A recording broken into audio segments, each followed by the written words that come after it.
Welcome back on ABN. Andy Kai is now going to take over on the mound. He started against Mohawk Valley, pitched 2 innings, 1 earned run, so it's a 4.50 ERA, and he had 3 strikeouts. That closes the line on Zach Hernandez. 2 innings pitched, 2 hits, 1 run, no earned, 2 walks, and 5 strikeouts, 3 of them looking, and 48 total pitches for him. I'll open this question to both of you. What were your thoughts on Zach Hernandez? Obviously, the early struggles, but he was able to get out of it. What was your overall assessment on him? Yeah, he did a great job of bearing down in that second inning. Came out firing. I think he got 2 strikeouts there in inning number 2. Tremendous work. Did a great job of getting ahead in counts. The trouble he ran into the first inning was going down in counts. He went down 3-0 and back-to-back at-bats. And when you're doing that, it's like you're going to give up a base, whether it's a walk or the hitter's getting a pitch that he wants to hit because you got to throw it in there. So he did a great job getting ahead, bearing down. He got out of the bases loaded jam in the first. Does a great job pitching in the second.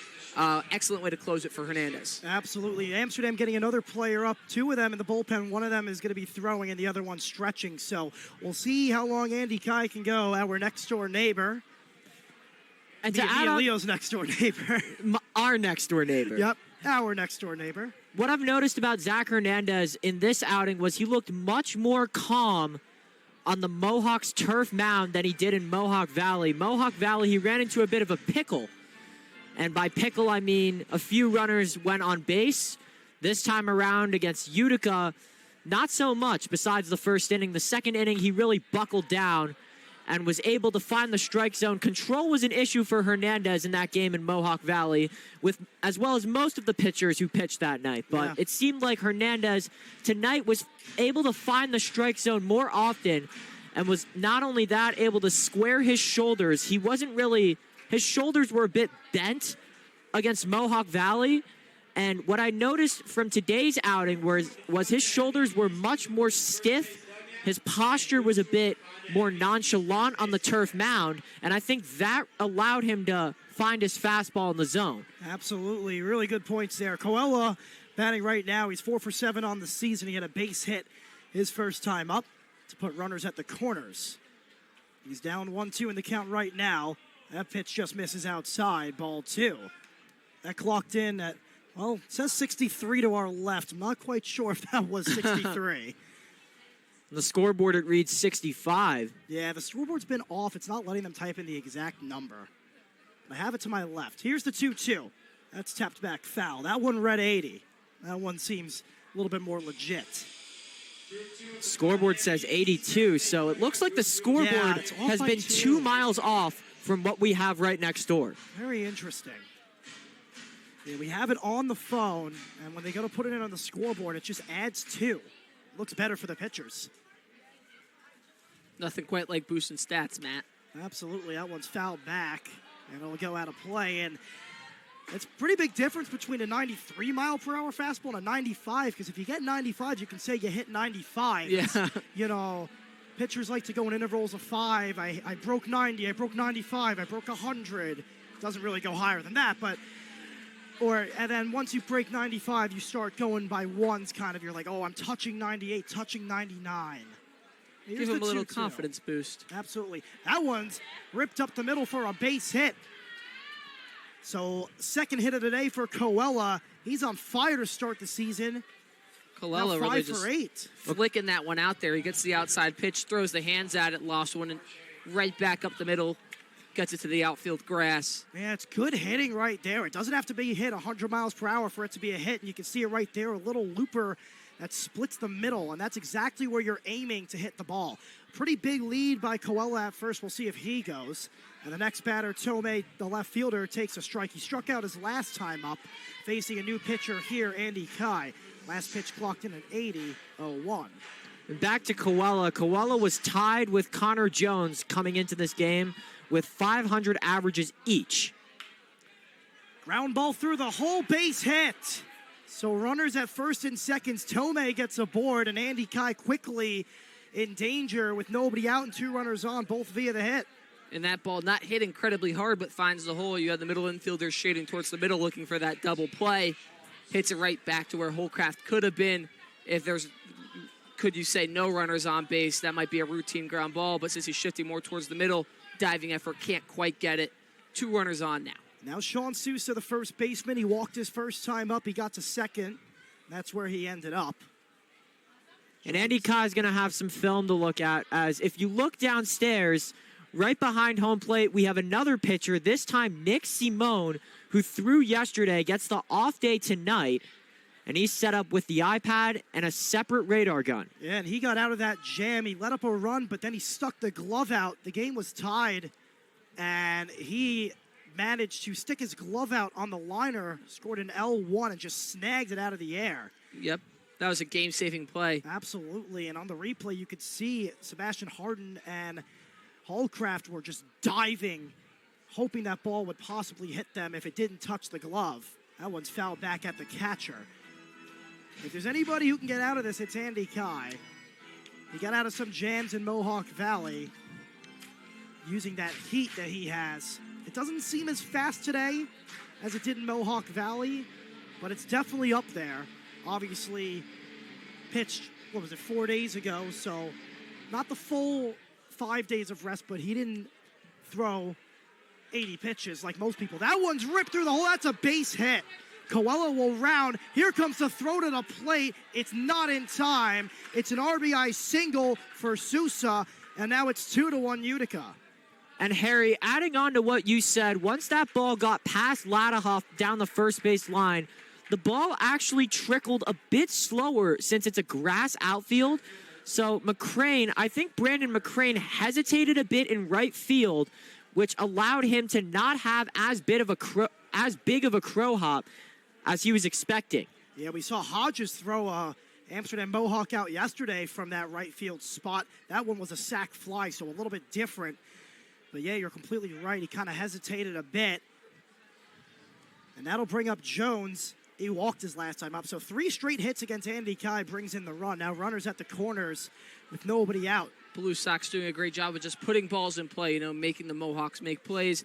And the Mohawks really just haven't had an opportunity to. 2 diving efforts on those last 2 balls in play, just out of the reach.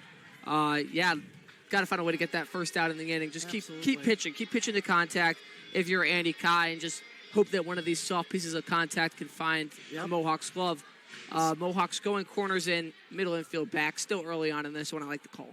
Absolutely. It seems like the pitches in the game is kind of slowing down for Utica. It's not that they're mashing the ball, but they're able to put barrel on ball and poke it exactly where they want to, and they're splitting the gaps perfectly. It's kind of like they're just programming it into a system, and the ball's going exactly where they want it to. And it looks like they're just picking up Andy Kai really well right now.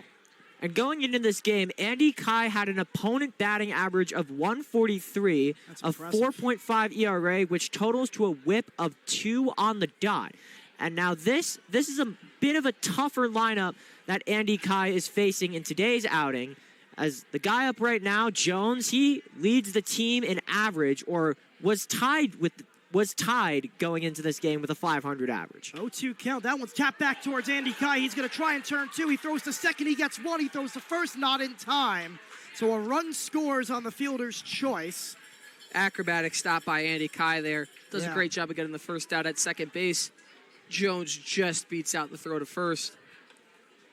And what I'm a bit more impressed about was Andy Kai made the right decision throwing the ball to second base. Yeah, I was going to ask you, did you think that was the right decision? Would you rather have him go home? Obviously, it's tricky, but that's exactly what I was going to ask both of you. I mean, you can't throw home because then the runner could stay at third base, and then all runners would have been safe. Really nice pick by Walker right there. And yeah, I agree with you. It's a gut reaction, totally. Yeah, it's a gut reaction. You can scream whatever you want from the dugout, but you kind of block that out when the ball is coming to you. It's tough to hear. And Andy Kai made an amazing stop and went to go to second to get wouldn't call it the lead runner, but runner at second. So that one's tapped back foul. Now Barrazu struck out looking his last time up. So it's 3-1 Utica. They have 5 hits to 1. And usually that pitcher has already communicated with one of the middle infielders on who's going to be covering the bag. So part of that bat, you might have seen Andy Kai turn around and single towards Holcraft at shortstop. Hey, come back to me. You're going to be covering the bag. So you already kind of had that double play set up. Runner goes. It's swinging strike. The throw gets away again from Holcraft. Throw was on the money. I don't think he would have got him out. That's Jones running from first to second. I don't think he would have got him out, but once again, Holcraft having trouble applying the tag. Yeah, reading that one off the hop. Jones is quick. I think he would have been there regardless. Yep. That's another thing the Mohawks have to practice. Base running was the first order of business. Now it's throws to second, because with the amount of attempts that the Mohawks catchers have had, being Walker that and one Touchstone. Dripped to right field, a base hit. That goes to the wall. Coming around third is Jones. He will score standing, and it's a stand-up double for Barraza. And that'll make it 4-1, Utica. The first extra base hit of the game for either team, and it's an RBI for Barraza. And Barraza doing a great job going the other way there, putting that down the right field line for some extra bases. Mohawks, we haven't really had to see them play from behind this year, so this is going to be interesting as we move forward. You know, you can argue in other ballparks, obviously it's 280 to right. That ball just kept rolling, and the way McCrane was shifted, and obviously he's shifted in a different spot because of this ballpark, but if you extend it to different dimensions, and obviously, once again, they'd probably be playing in a different position, but that ball could have been a triple. Yeah. That short portion right definitely limited the damage. Yep. We've said this in a previous broadcast. There's no clear triples alley in this ballpark. We're trying to find one. We couldn't find one. Now it's Ulysses who struck up his last time up, and he chases the high heat. 1-1. And it does get deep as you. What's the dimension for center field? What do we got? 385? I think 385. But then remember, you gotta make sure you hit it in the air. So I had probably called around 389, 390 around there. Yeah. To get it over that wall. I think maybe projected distance. Maybe if we're aiming for that St. Mary's Healthcare sign in right center, that might be the little triples alley. I might say. Yeah, that one's fouled back. Obviously, we don't have StatCast, no XBA, none of those fun stats. You always love those stats. I wonder what the XBA would have been on the walk-off last night. Oh, I would have had it in the 200s, personally. All the way at the bottom. It was ruled a hit. Left fielder didn't touch it. They don't ask you how, they ask how many. Now you can say you had a walk-off in the PGCBL. Get to tell your grandkids and kids in the future. That one's in the other batter's box. You know what I've actually noticed? What'd you notice? I think the monsters in left field and right field make it so that hitters have to hit almost equidistant because center field wall is predominantly shorter. So I think having that extra oomph, that extra power to hit it over both monsters kind of makes it somewhat, I'd say, I wouldn't say as equal because center field is center field. You have to hit it a mile high. Yep. But with those monsters, you don't got to hit it 260 or 280. You got to hit it in the 340s. Swing and a miss. So Andy Kai gets a crucial strikeout with a runner in scoring position. 2 outs here. Kai does a great job of rebounding there, getting the strikeout for out number 2. 1 out away from getting into the dugout.